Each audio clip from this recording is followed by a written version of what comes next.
What is going on, everybody? Welcome to this episode of the Game Plan T1D Podcast. I'm your host, Sam Benger. Today on the show, I sat down with Brandon Green. Brandon grew up in the small Texas town of Vanderbilt and was able to use sports as an outlet for his energy as he balanced his athleticism and diabetes all the way through high school and college, earning himself a spot in the NFL as a defensive end for the Jaguars, Rams, and Seahawks. In this episode, Brandon talks about specific strategies he used to allow him to excel in the NFL as a diabetic. Please enjoy my conversation with Brandon Green.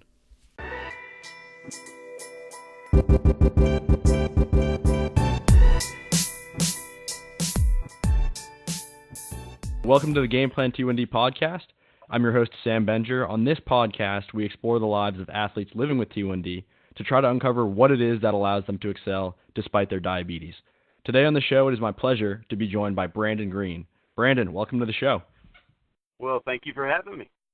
Yeah, so glad we could finally connect, and it's always a pleasure anytime I get to share the podcast floor with, a fellow football player. So we're definitely going to be talking about that. But first, I want to begin by discussing your personal diabetes journey. And obviously, as I mentioned, you have a very impressive athletic career, and one that really equipped you with the know-how to be in a position to give back to the diabetic community. But I want to start, as we do on almost every podcast, with the diagnosis. So I was doing some research on you, and it said that you grew up in a small Texas town. You didn't know any other type 1 kids growing up until your brother was actually diagnosed 4 years after yourself at age 10. So I wanted to ask, what do you recall about these days immediately following the diagnosis and, being sort of in an isolated setting like you were, not knowing other type 1 diabetics? How did you sort of learn to cope early on with your diagnosis? Yeah, that's a great question. It was like many people, it was completely, just caught us off guard and demoralizing, honestly, to think about what it was. To me, you could have said, which is so far from the truth, but you could have said, diabetes and cancer. And as a 10-year-old kid, I didn't know what the difference was in those two. I knew I was being told I had this disease and that there was no cure for it. And several people told me I wouldn't be able to do things like sports or do the normal things I wanted to do. And so that, you hear one person say that as a kid, and that kind of sticks with you. But it was, it rocked us for sure, and for me in particular. And then, as a kid, when someone tells you you're going to have to take several shots every day for the rest of your life, that hits you kind of hard too. And so I think the unknown was probably just as terrifying as the taking shots and pricking your finger and all this new stuff you're learning. And so like most people, that first year was just excruciating, and learning new terms and all these, A1C and, all these terms. You're like, I have no idea what this means, and then trying to learn that and trying to deal with, the weight loss. And, for me, it was, I always tell this story because I feel like it encourages kids, especially that go through the same experience. I peed in the bed, and that was finally when I went to my mom at 10 years old and said, Mom, something's wrong. I just peed in the bed. I should not be peeing in the bed at 10 years old right now. And I remember that in particular because my brother had friends over and we shared a room, and that's rather embarrassing as a young child. So it started with embarrassment, and then being diagnosed. Now I laugh about it, but on April Fool's Day was the day that I was told that, hey, pretty sure you've got diabetes. You should go to a specialist, and so we went. A little bit different, it seems like, than what they do now. We were in the hospital for about 2 weeks, and I'm honestly not sure if that was because I was in a bad state and trying to stabilize me.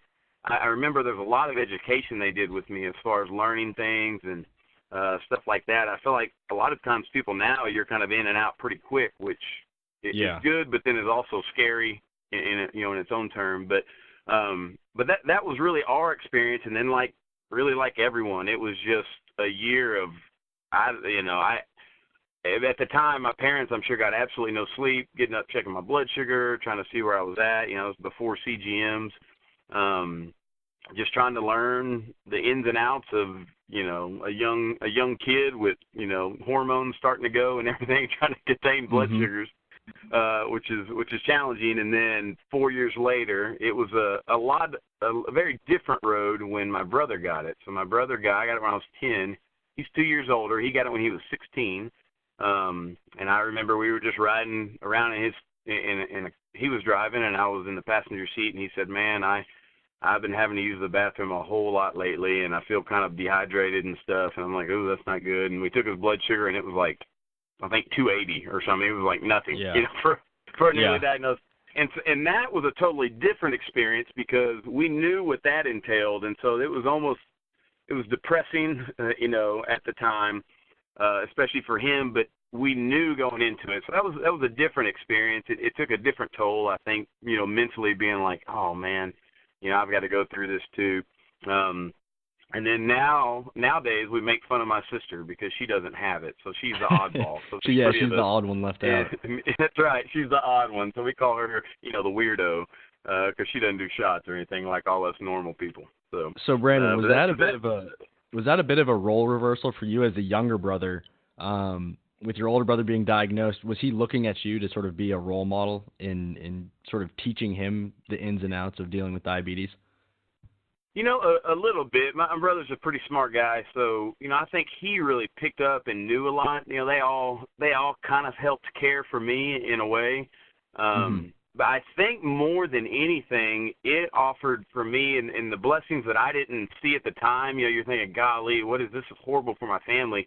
But for me, I didn't know any other diabetics until I went to a Lions camp, and that was really the first time that the Lions Club, they sponsored me, sent me to a camp, and it was full of diabetic kids, and I'm like, "Oh, there's others out there." They tell you there's others out there, but you never see them, right? Yep. So before that experience, it was really just me, and so I was like, "Man, there's no one else to share this with." Social media wasn't a thing; it didn't exist, back then.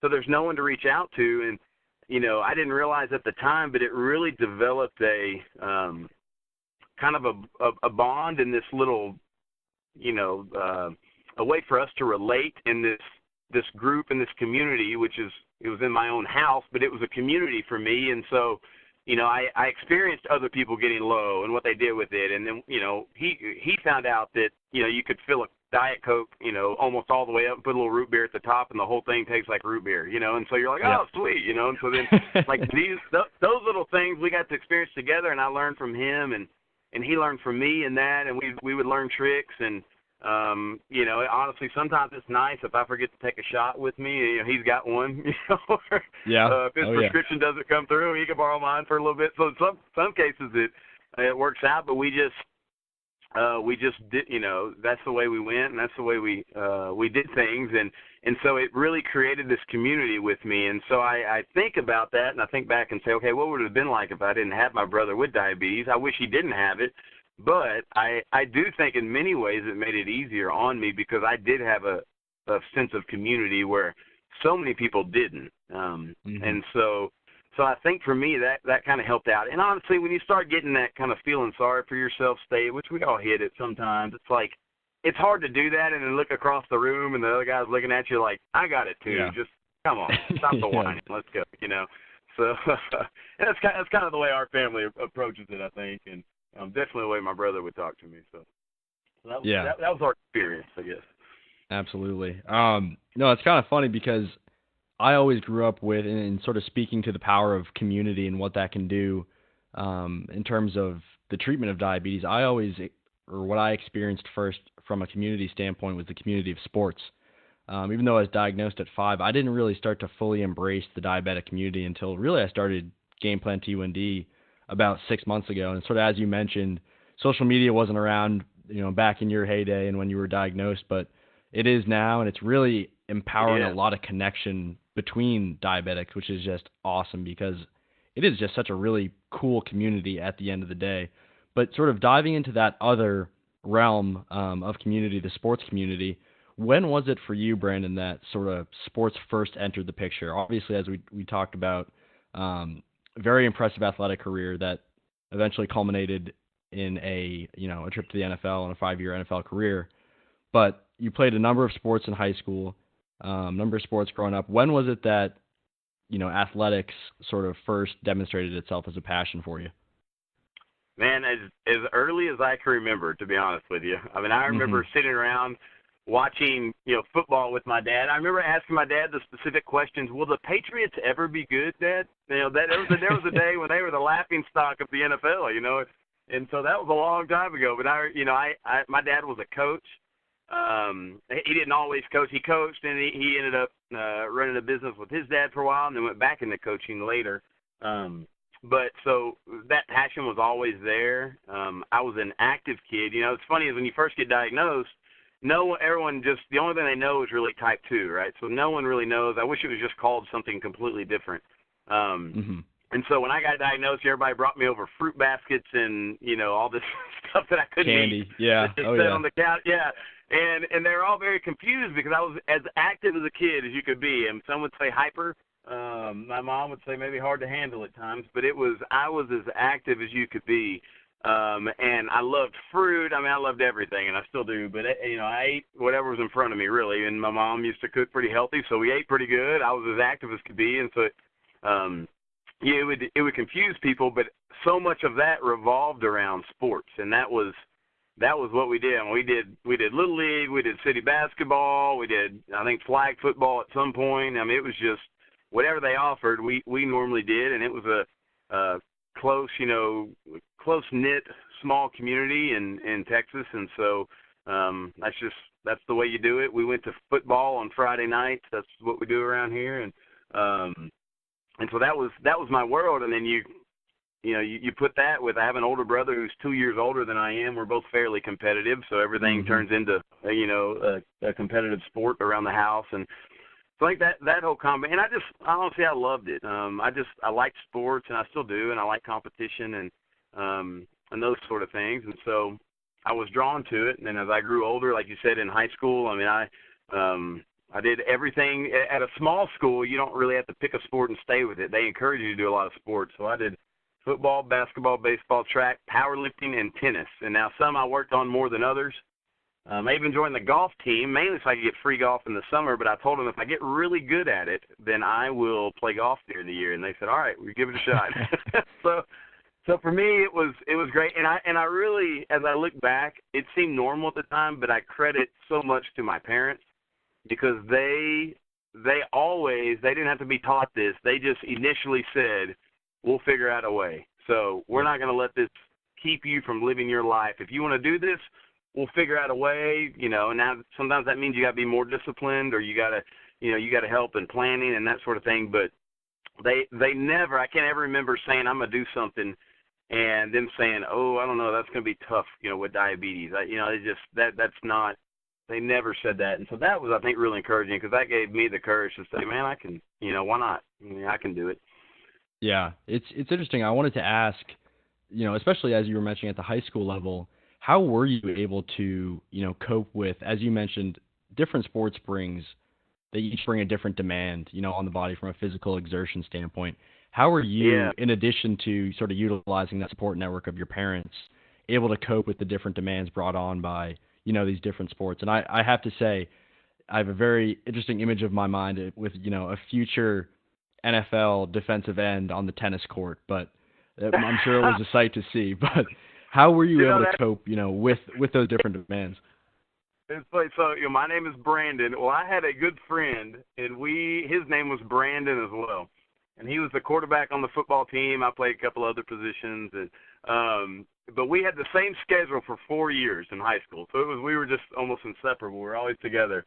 So we decided we would be a doubles team. We thought it'd be fun. Now, in reality, we knew we got to get out of school, and so that was part of it. So we made good grades, so the middle school wasn't a big deal. And so we said it'd be a lot more fun to go to the district tennis tournament than sit around. And so, normally we'd be at baseball practice, and then when I was younger, I did more track as well. And so we would alternate between that, and then tennis was just whenever we weren't doing those two. And so we didn't have to practice on it too much. So it was like the perfect world. We just kind of showed up for games, got out of school for a day, and they let us play doubles. And we kind of same thing. Come to a small school, you can get away with stuff. But we said, listen, we'll try as hard as we can. It's not a joke. We'll do the best we can out there. And so I still claim if Brandon wouldn't have double faulted so much, we might have won district. But that's either here nor there. I'll let that be be in the past. But but it was fun. Hey, that's when you know you're a good athlete. You can just pick up tennis and almost win districts. Pretty good. Well, and you talked about sports before. That's how I grew up, with having an older brother he's 2 years older, but I was a pretty good athlete. He's a good athlete, so we could always somewhat compete with each other. So we went with whatever was going on. So when Wimbledon was on TV, we would ride our bikes to the local high school and play at the tennis, play tennis at the courts. And when football was on TV, we were playing that in the front yard with friends in the neighborhood when we lived in the town at the time. And then same thing when basketball. We followed the seasons, and we'd get, like any kid, get excited and get into that and go play it. And so that was a big part of my life growing up. And really, and to answer your question even more, is to the different sports and how they are so very different in the way they function. Once you get to know a sport, you can really dissect the way in which to approach it with diabetes. For football, for example, is gonna pretty much look the same whether you're in junior high or at the professional level. I mean, there will be differences, but if there's enough coaches, I know junior high may be a little different, but you're going to split up and you're going to do your individual period. Then you're going to come together as an offense versus defense. You're going to do those times, and you're going to have these kind of rhythms that go with practices. My wife's a volleyball coach, so it's the same thing in that. You'll have these rhythms that practices normally go on, and so you can really plan to treat your diabetes in those kind of times of rhythm. Now, sometimes you have to break from that and do what you can, but I think the more you learn a sport and the more you figure out a sport and the more you try things, you'll learn about, oh, this works, this doesn't work, and so I think the sports that I did a lot, and honestly the ones I really cared about, I worked more on making sure I didn't get myself in trouble as far as diabetes, and what that means to me is coming off the court. And now, as I got a little older, I realized that being high was no fun either because I couldn't go as many plays and my legs would get tired and these sort of things. But it was really learning that sport. And then I really encourage people when I kind of write them out how to make a game plan for going into practice. I think practice and games are completely different too. I think that's a big mistake people can make if they don't realize that there are differences with those two and planning kind of a different plan for that. But really for people to, when you make a plan, look at it and then evaluate it. I mean, I think that's one of the benefits of being an athlete because that's what you constantly do, especially as you get older and they film the game and then they critique exactly what you did and then you change things, and, for the next week, and then you try it and then you critique it and you change it and you go. I think diabetes is a lot the same way. If you can just take the time to look back and say what worked, what didn't, try to figure out what caused some of those and then make the appropriate changes, you can continue to get better and better at it, knowing that you'll never be perfect, I think. And so you got to give yourself a little leeway that you're going to have some bad blood sugars. You're a diabetic, but you'll have fewer and fewer chances to maybe have to sit out. So maybe I'm battling to keep my blood sugar up, but I don't have to sit out, right? I keep it up the whole time. It's just a challenge, or as opposed to having to sit out and having to take a break.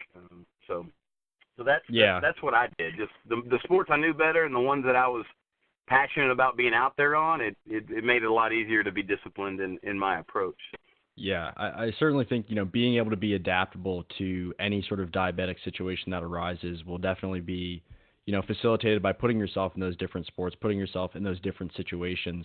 But I wanted to talk about, before we came on the air and started recording, we were talking a little bit about what your actual sort of some of your specific tactics.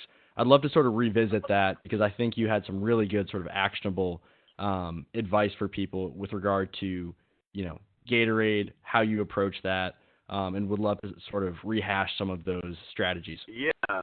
Yeah, for sure. The probably the two biggest things that I learned, and it was something that I didn't know starting out. In fact, I'll start with a good story about a huge failure, which helped us learn from that. But the two biggest things that I did to help control my blood sugars were using powdered Gatorade, and I'll explain that more in the future. And then also I had made a plan about what to do when my blood sugar was in a certain range, and so I called it the 90, 130, 180 range. And so I would, depending on where my blood sugar was, I would treat those differently. So to start out with, when I was my first junior high football game, which was really my first, what I would say, game where I was really nervous. It wasn't city ball. My dad wasn't coaching or, that sort of thing. Yeah. It was, this was for real, right? It's big time 7th grade football, and you're playing the kids from another town that you don't know. And so all that excitement. So you go in, and I think I had gone through the first quarter playing, and I had no more Gatorade. I was all out. I think I had taken 2 bottles with me. No more Gatorade. My blood sugar's getting low. I'm having a hard time keeping it up. And I remember at halftime, my dad brings me a Coke and a chili dog, because that's all they had in the concession stand, right? We didn't have, we're a little country town. I'm assuming we were playing another little country town. I don't know where they were, but that's all they had, right? Now, why he didn't tell them to leave the chili out, I don't know. He probably was just in a rush and not thinking. But so I'm over there at halftime drinking a regular Coke and a chili dog. Now, if you can think of a worse thing to drink in the middle of a football game, I don't know. But I remember my stomach hurt so bad after that game, and I got a pretty strong stomach, so it didn't come back up. But, man, it felt pretty bad. But that's what we did because I ran out of Gatorade, and I was trying to keep my blood sugars up. And so from that point, we were just like, okay, well, if I run out of 2, maybe I need more, and I'll bring more Gatorade. And I don't know at what point we started doing it. And maybe it was just in the store, and I saw the powder Gatorade, and we were like, well, hey, this could work. Why don't we just, instead of buying all this Gatorade, it's probably about saving money, right, because it's always expensive as a diabetic. And so maybe it was that, but we started doing powdered Gatorade. And then we got to the point where it was like, well, instead of mixing it the way they say to mix it, why don't we put twice as much sugar in it? And then I don't have to drink as much. I can drink, half as much with twice as much sugar. It's the same, basically, when it gets in the body. And so we basically started doing that. And as it moved on, even into college, I just had a specific, it's pretty elementary, but I had a water bottle with tape around it, and everybody knew that was my water bottle. And it had Gatorade about as strong as you could get in there. So I could go and easily get, 20 carbs of Gatorade with a few squeezes of the bottle, as opposed to drinking a ton. And where that helped me is not having a sloshing stomach. So, that's a pretty miserable event, I think. When you can drink one Gatorade when you're playing in a quick moment when you're losing a lot of fluids, but man, if you got it down 2 or 3 of those things and you feel your that stuff sloshing around in your stomach when you're running, that's just miserable. And so we went we decided to go the other route, and it really worked well. It was a little challenging because you don't know exactly how much you're putting in, but to be honest with you, I've never really measured stuff that close, because when you're burning that many calories and everything, 10 grams or 10 carbs here or there, really at that point isn't going to mean much. And so that's what we did. So we made it really strong, and it allowed me to, if I just needed a little bit, I could just take a little bit of Gatorade. There's always water around, usually either whether it's a youth event or a professional football, the first thing they're going to say is, okay, you've got to have water. That's one of the things you have to do at athletic events. And so there's always water around, so we could always, I could always just kind of put a little bit of that strong Gatorade in my mouth and then put some water in if I didn't want something so strong. The other thing it allowed me to do is powdered Gatorade. You can take a ton of Gatorade with you. So you can buy, those little powdered Gatorade pails that make like a huge cooler full of Gatorade. And so, that would last for a long time. So I would always have those either in my gym locker. Now I carry one in my truck in the console. I have one at my office at work and have one at the house. And so I keep those, and it's just really convenient. I've gone camping before in Colorado and taken kids camping when I worked at a school, and you don't have to worry about it freezing. So, there's a ton of benefits. If you go skiing, if you're in the snow, there's always water you can get from the snow. And if worst case scenario, you can just eat the stuff. It's, I wouldn't recommend it all the time, but it gets the job done. You can do that. If you're in a dire state, you can do that. So that was the first one. And it's funny how so many people, when I tell them that, they're like, oh, that's a great idea. And so that was a big one. And then the last one, which I started to do a little bit in college, and then honestly it was really the intensity of the professional level, and more so the intensity as in if I get low and have to come out of practices and games, I'm going to lose my job.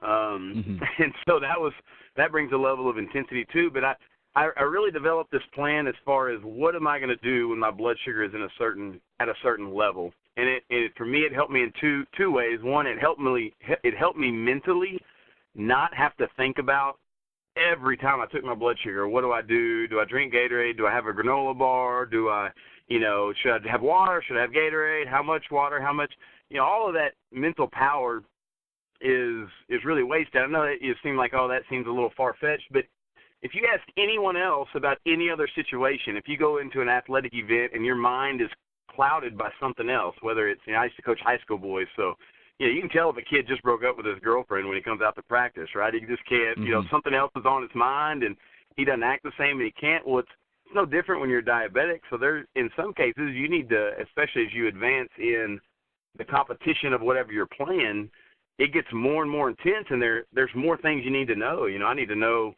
if there's a trips formation and we run this blitz, am I breaking off on the, so I've got to know all this other information, and a guy goes in motion and now it all changes. That's the stuff I need to think about. I don't need to be thinking about, do I have Gatorade? Should I drink some more Gatorade? All of this. And so for me, it was really simple, and it worked really well for me. And it was, if my blood sugar was at 90 or below, I would drink Gatorade all the time. And I would normally, at that point, I would drink it pretty quick because I wanted it to be up above 90 because didn't want to have to sit out of anything. But any chance we had, anytime we stopped for a drink of water, anytime I had a chance to swing by the trainer after a drill and just grab a quick drink, I would do that, and I would drink my Gatorade. Then when my blood sugar got up between 90 and 130, I would have 2 Gatorades to 1 water. And so my thought in that was that you're giving a little bit of sugar to keep it up and to keep it in that range, but you're not just overloading it, so you're mixing in some water, so you're not every chance you have drinking Gatorade. And then if it got above, so that was between 90 and 130. If it got above 130, so 130 to 180 was the range I picked, then I would do 2 waters and 1 Gatorade. And so that just gave a little bit of sugar so that I had something in the tank that I could keep going on. And then if my blood sugar ever got above 180, I would just drink water.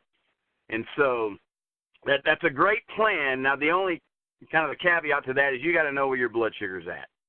And so I took my blood sugar religiously when I played, and that was the extent when I was at the professional level. And for me, it was kind of the more passionate I was about, honestly, a sport, and the more the consequences were if I got low, like having to sit out, or, if you're playing at the professional level, it's kind of a big deal. This is your livelihood. It's your teammates' livelihood. They're not going to hesitate to fire you. So I was a lot more willing to really put in the work to take my blood sugar. And so during 2 days, I would take my blood sugar 20, 25 times a day. I mean, it was really extreme. But this was before CGMs. And so I basically acted like my own CGM, and I knew where my blood sugar was, and I knew what direction it was going, which is a whole sales pitch of CGMs. And it's true. I mean, that makes all the difference in the world. And so for me, 150 is a great blood sugar, but if I came down from 200 just 5 minutes ago and now I'm 150, well, that definitely changes things. So it is true knowing the direction you were going. And then I would always check that blood sugar at least 30 minutes, try to make that 30-minute mark before I would go out to a practice. That way, if I needed to get some complex carbohydrates like a granola bar or something like that, I would do that. And on that note, so if you were to look at my professional locker, you think I might have some high-tech stuff, I would have a powdered Gatorade bottle, a box of granola bars, and a jar of peanut butter. There you go. Those diabetics know that the more protein you get, the more it helps really lengthen out that blood sugar. And so that was my pretty rudimentary way of treating diabetes. And I think I had mentioned to you a little bit before, but I was really proud when I left after 5 years of playing. I had set out of the end of one scrimmage. I think it was my first year that I was in the NFL, and so I was pretty proud about that. And that really came from great training staffs that I work with, as well as really just being disciplined to take my blood sugar. And so I had a plan. I was disciplined enough to take my blood sugar, and through that, it really helped me. Not that I didn't get low, when I left or when I was at the house or something like that, but actually having to sit out of practice, I didn't have to. And some of that, if you're a young, athlete in high school, that's probably going to be more difficult for you. You've got a lot more hormones going on. I mean, I was, in my 20s at the time, and so things had slowed down a little bit internally as far as that goes. And so, when I was in high school, I could wake up with blood sugar and be like, where did this come from? And Yep. you have no idea. But those are probably the two biggest things, having the system, the 90, 130, 180 splits, and then the powdered Gatorade really made the biggest difference as far as my management. Yeah, I definitely think, having automated sort of reaction plans to different blood sugar levels is really important because, especially as an athlete, no matter how long you've had diabetes, you can just really reduce, like you said, the mental burden of diabetes by having sort of a strategy in place that you don't even really have to think about, because we all know as athletes we want to be able to focus on the opponent as much as we can and focus on, really the task at hand. It's actually a funny story with the concentrated Gatorade. I remember my sophomore year of college is when I first sort of got access by the trainers. They said, all right, we'll give you a bag of powdered Gatorade to sort of do with what you will. And at that point, I remember I had a couple teammates that if I was feeling low during a practice, I'd send them down to the locker room, and we kind of had like code names for the different levels of concentration. So they were all like NFL teams. Yeah.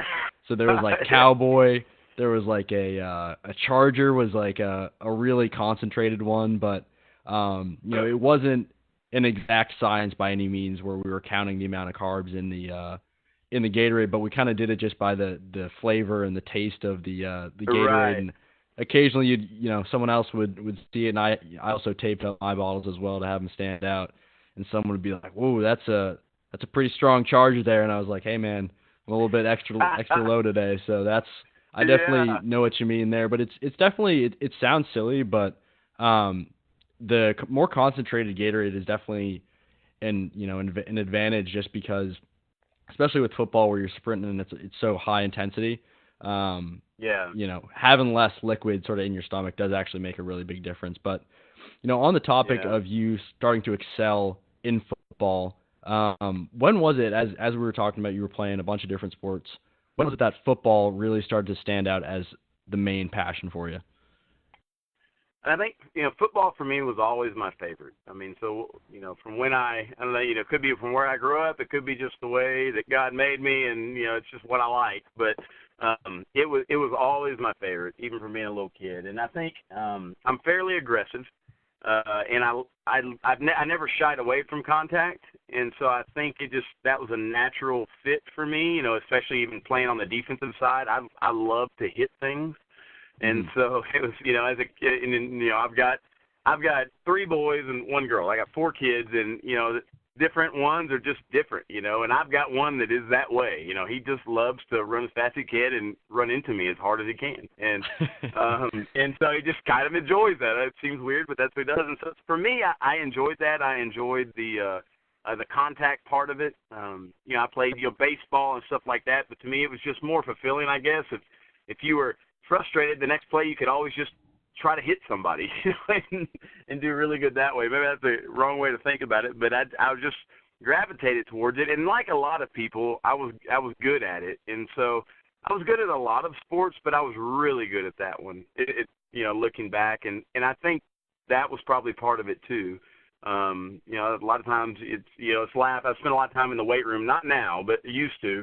You go to the weight room, and people just go to whatever they're good at starting out with, right? So if you're really good bench press, you just go straight to the bench press. And if you're not good at that, but you're good at squats, they tend to go to squats, So I think it's the same thing in sports too. I liked it, and it ended up being something I was good at, so it made me want to do it more, which then made me better at it, and so it just kind of built on itself.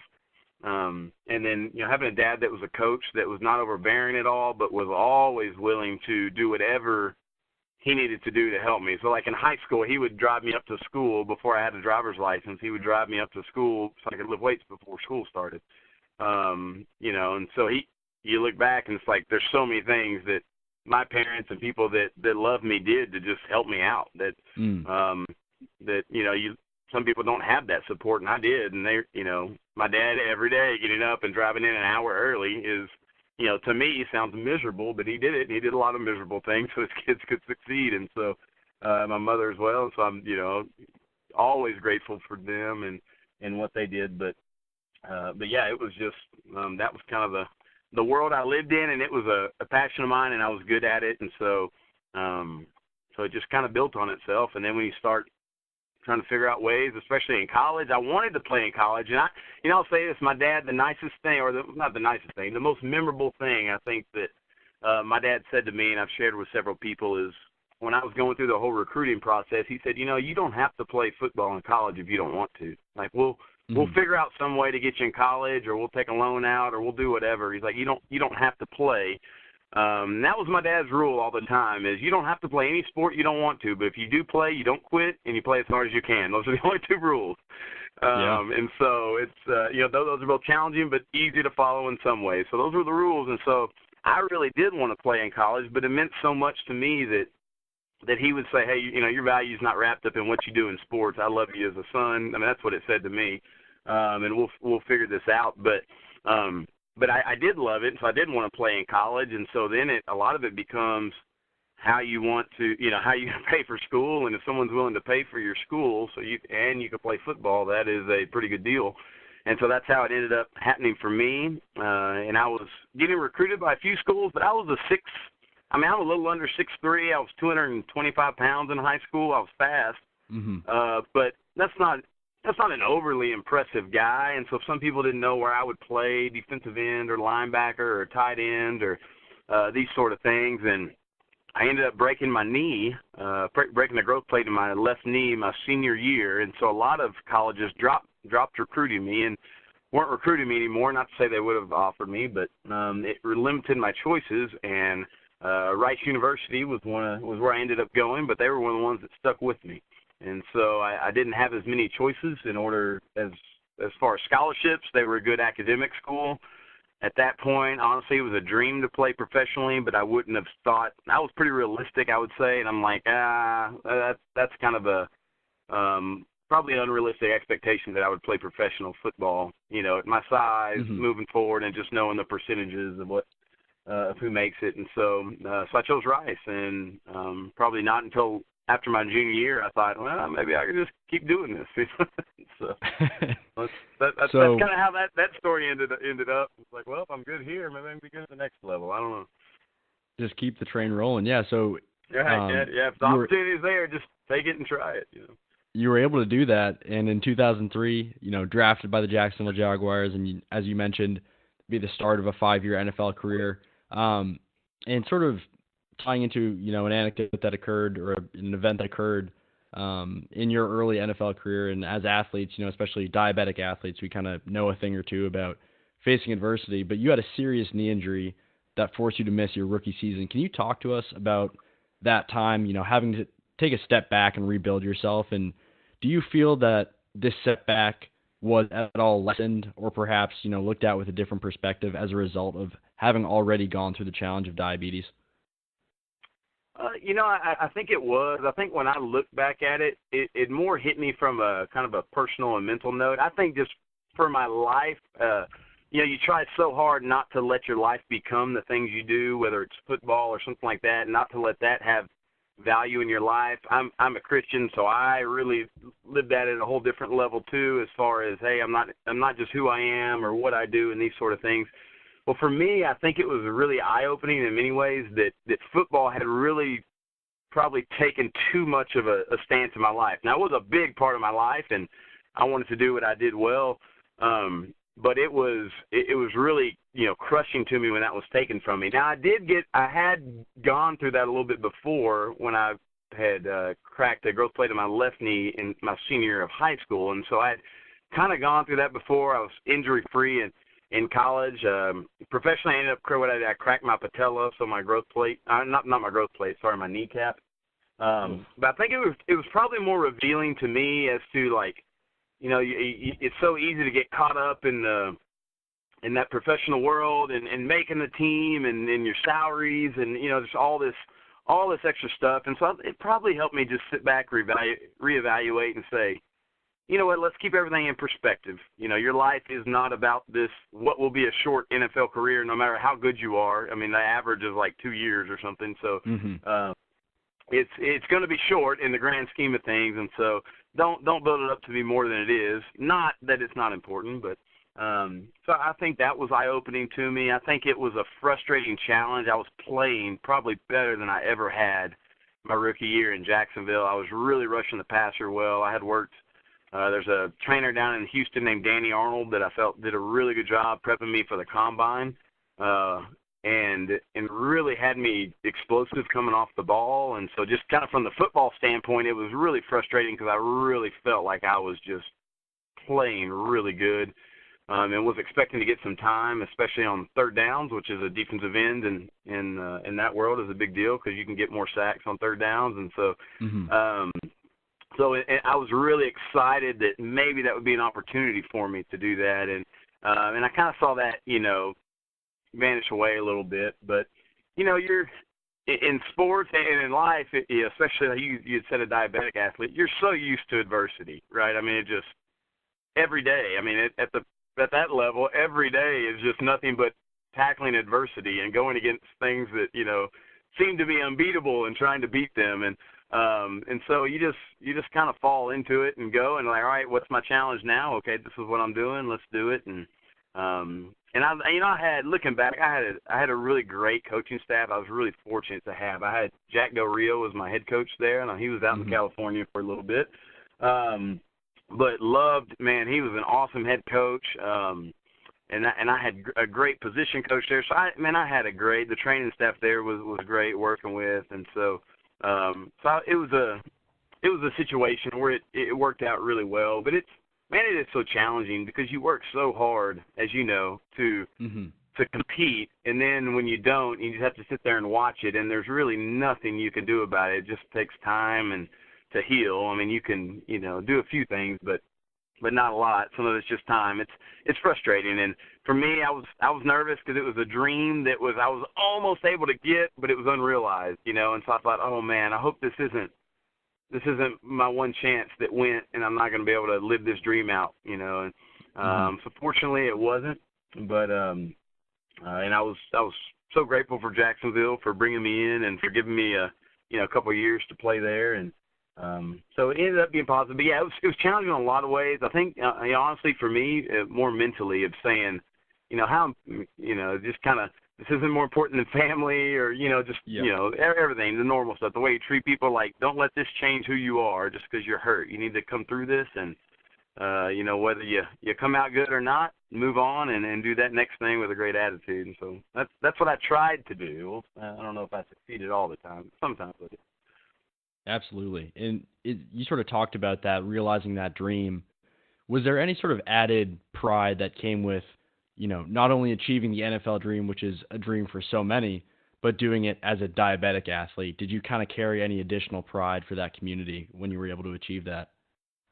It was, and it really developed some neat friendships. I was fortunate enough, everywhere except for Seattle. I wasn't there long enough to really get hooked up with a local hospital, but I was always able to get in touch with the local hospital where I was at, to the point where they would just call me when we had someone was newly diagnosed, and then I could swing by after practice to the hospital and visit with their family and stuff like that. And it was, I don't know, sometimes depending on the age of the kid, it was really cool to them, or else they didn't care. Like you're a 6-year-old, you don't really care. Okay, whatever. Whatever, do you have a transformer for me? Or, yeah. It's like they don't care if you play professional football. It's no different than the kid playing down the street, But for parents, I think it was really encouraging to not just hear that, hey, your kid's going to be okay, but to hear it from someone who's living it, And that was my story then. It's kind of, the same story now, although it's a little different, saying, hey, listen, I got 4 kids. I'm, married. I live a good life. I played football. Now, now I coach, and now I do this and that, and so it kind of lets them see, okay, my kid can be normal. Like this really is, kind of sucks what we're going through now, but my kid can be normal and can live a normal and a good life. And so it was fun to be able to present that. So that was, that was part of it that I did take a lot of pride in that. And, honestly, a lot of my pride came from a really small town in Texas. And at least in football, I believe we've had a few since then, but I was the first person that was ever given a college scholarship to play football at a Division I level. And Wow. so, so you kind of go from that in small town Texas. I don't know if you've heard, but football is kind of a big deal. And so, so that was kind of a, that to me, there was a lot of pride in representing my community and where I was from. And then when I, was able to go to the professional level, that I think I at least hoped that it brought pride to the town, which is called Vanderbilt, Texas. You can Google that one. You'll be amazed at the metropolis that we have there. But it's a place that I love, and it was. I took it as I represented my family, and really I'm representing that community as well, and wanted to make them proud in the way in which I played and the conduct in which I did it, and so those were kind of the driving forces, I would say. Mm-hmm. So I wanted to expand, Brandon, on sort of the work that you're doing to help other, type 1 diabetics. You mentioned the work you were doing visiting kids in the hospital and providing support to those families. Can you talk about the work you're doing with Type 1 To Go and how that platform is providing resources to educate diabetics? Yeah, I sure can. So I've worked in a variety of ways with diabetics and have been so blessed, and I'll start by that, by so many. I mentioned the Lions Club earlier.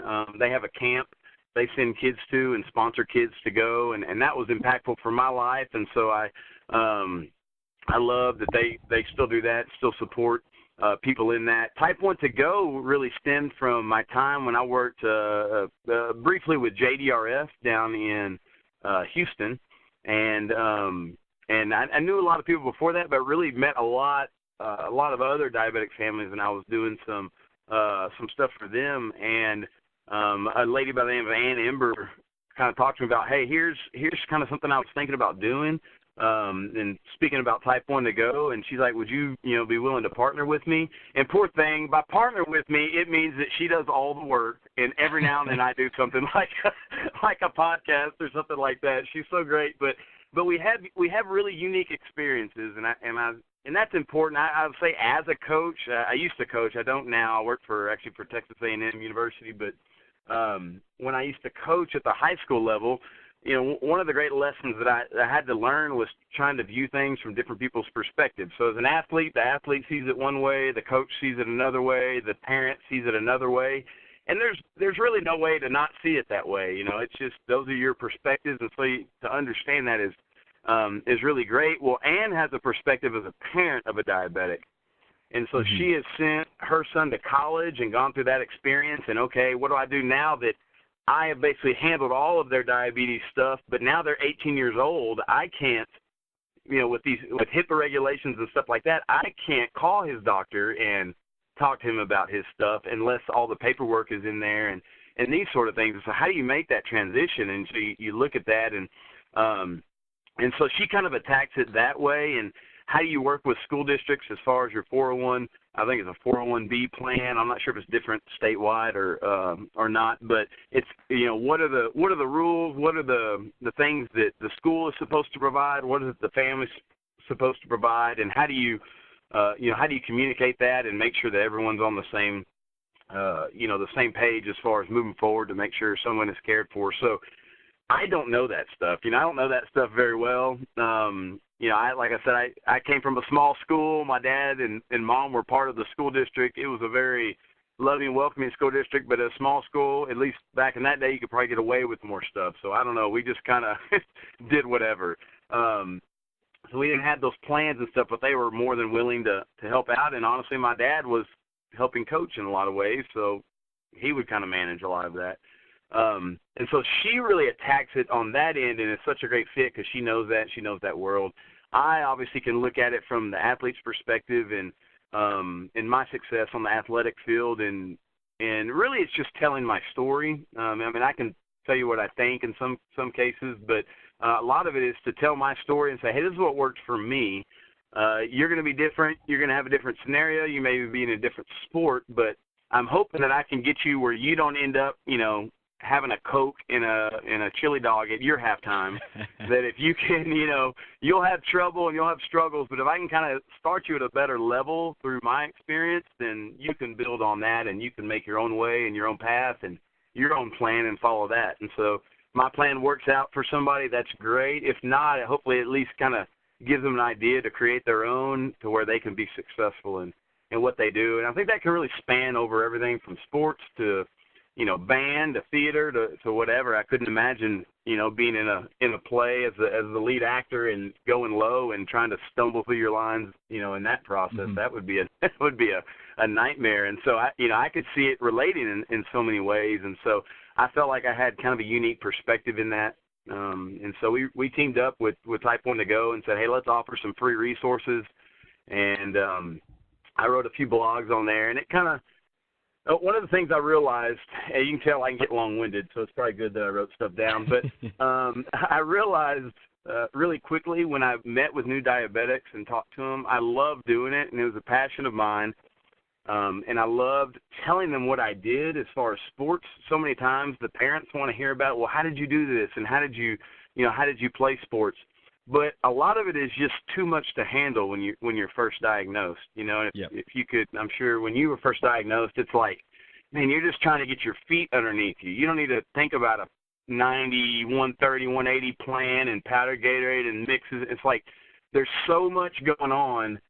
It just seems overwhelming at the time. And so my idea was, well, I've told people this story and it seems to help them, but why don't I write it down so that they can then reference it and look back on it, once they've kind of been able to digest all this diabetes stuff for a while. And so that was really the thought behind that. And then I was able to add some things as far as, you had mentioned before about your teammates running in and grabbing. I think you said your teammates, it might have been the training group, as far as getting your Gatorade and stuff like that. Yeah. I think those sort of things, I wrote one of my blogs on there, talks about having confidence in your weakness. And I think that's a huge element for me. If you're going to have the best care, I have always been extremely open about my diabetes. I mean, there's no reason we shouldn't be. We don't even know what causes it.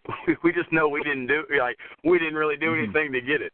And so there's it's not like there's anything to be ashamed of. It's just it is what it is, and it's part of you. And so I've always been very open and kind of taken that approach, and I think it's helped me.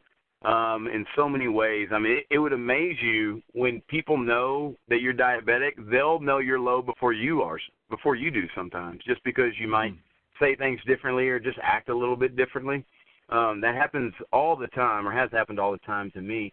But I was very open with my friends, and so when you're open about it, it allows them to even ask questions that typically people may shy away from because they don't want to offend you or not. And so when they ask questions, they learn more about diabetes.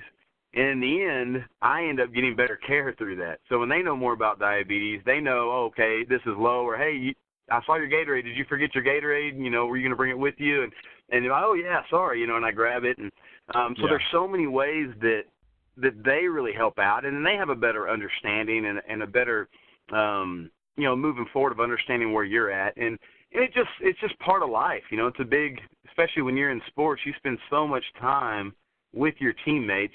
It's a big part of your life, and you just can't get around it. And so why not let them experience that with you and go with it with you? For me, sometimes it was a lot of fun.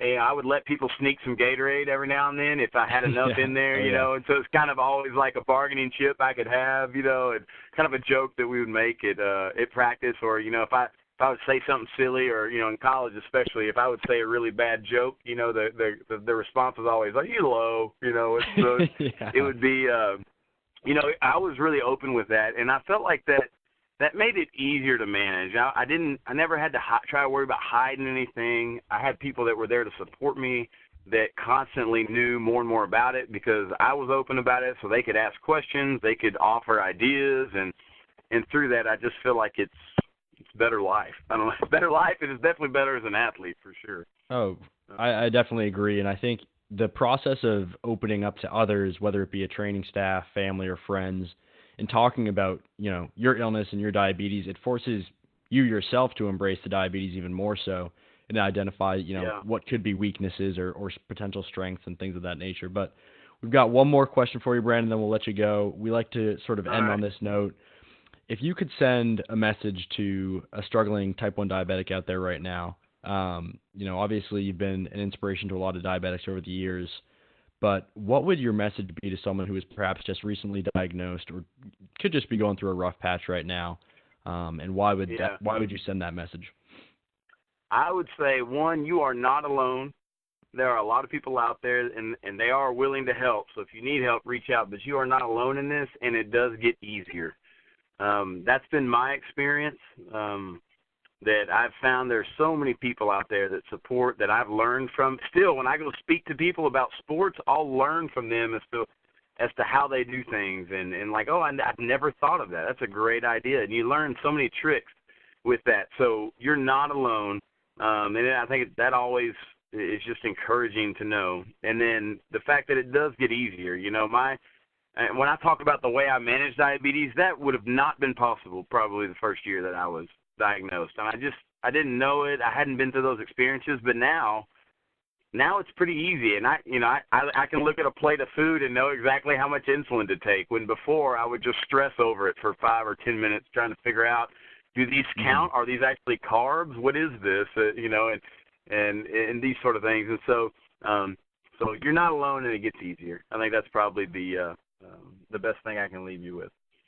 Love it. Yeah, I think embracing, that diabetic community and trying to build friendships with other diabetics can bring you closer to, like I said before, sort of embracing your own diabetes. And it's just a really cool community. You get a chance to talk to guys like yourself. I've never met a diabetic who doesn't like helping other diabetics. It's incredible when you look at. I really never have. I've never met someone who is not willing to just offer their advice or what they've learned from diabetes, which is really unique. And I think it's just because it is so specific, and everyone has a horrible first year. I mean, it's just, everyone I've met, that first year is the worst. And then after that, it gets better and better and better, or at least, easier to manage. And to me, I feel like that's better. But, and so many people are willing to tell you the advice because they remember, the time that they were, whatever their situation was, where they were having their version of a Coke and a chili dog at halftime, being like, oh my gosh, there's so many better ways to do that, And so they all want to share that because they remember the misery of, their Coke and their chili dog and whatever their sport or whatever their activity was. And so for me, that's it. Like, I want to pull people where they don't have to go through that and they can enjoy a fun experience. And so, yeah, there's a great community out there that you can reach out to and be part of. And they don't mind you just mooching too. Just get the good advice. You don't have to be there all the time. Just throw it out there on Facebook or wherever and say, hey, I'm going to camp for my first time ever.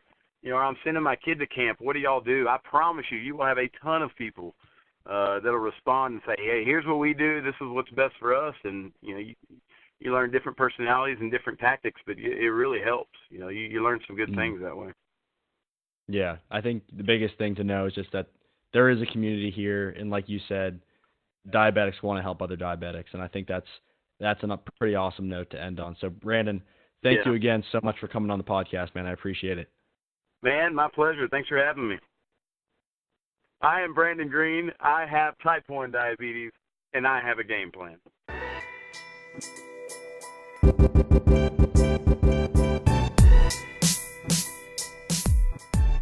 We hope you enjoyed this episode of the Game Plan T1D Podcast. For related content, please visit www.gameplant1d.com or follow us on social media @GamePlanT1D.